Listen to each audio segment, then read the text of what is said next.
Alright guys, this video is going to be going over the practice 6-1 activity that you have to turn in to me. So you're going to be typing your answers into your own Google document and then turning it in when you're finished.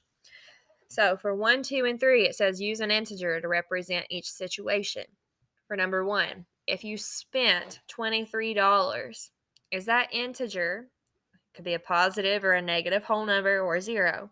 Is that integer going to be a positive 23 or a negative 23? Whatever you think that is, you're either going to type in negative 23 or just 23. You can put a plus sign in front of the 23, but it's not necessary.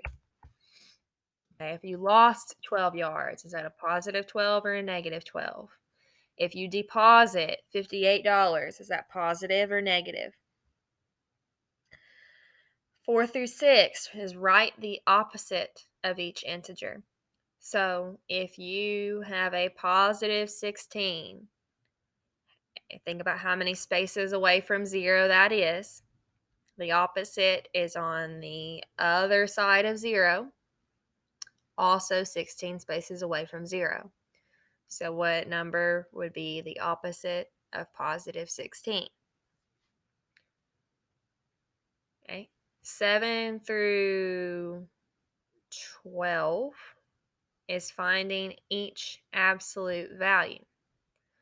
So in the video, it talked about how these brackets mean absolute value. So if a number is inside those brackets, it's asking us what is the absolute value of negative 5.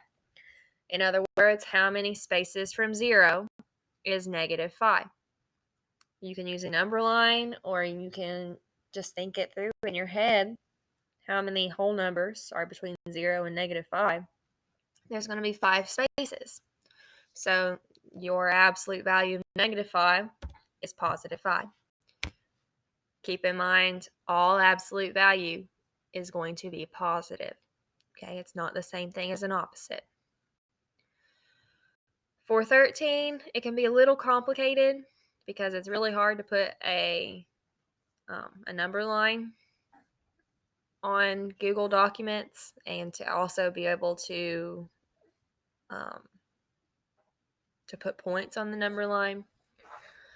So really what you're going to be doing is coming down here to this line and putting the number where you think it's going to belong on the number line. So if you have a negative 4, you have to know, is negative 4 going to be on the left side of 0 or on the right side of 0?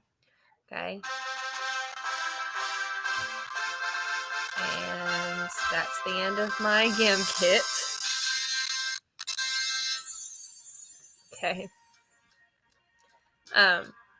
So negative 4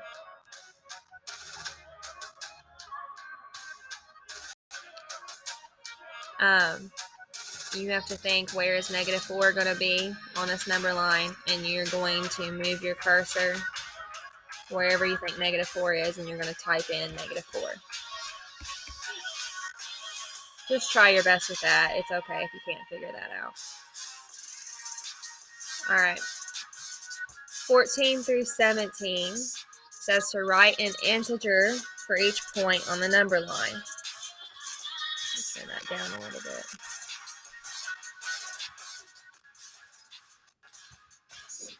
Okay. So point J, you're going to find point J on this number line.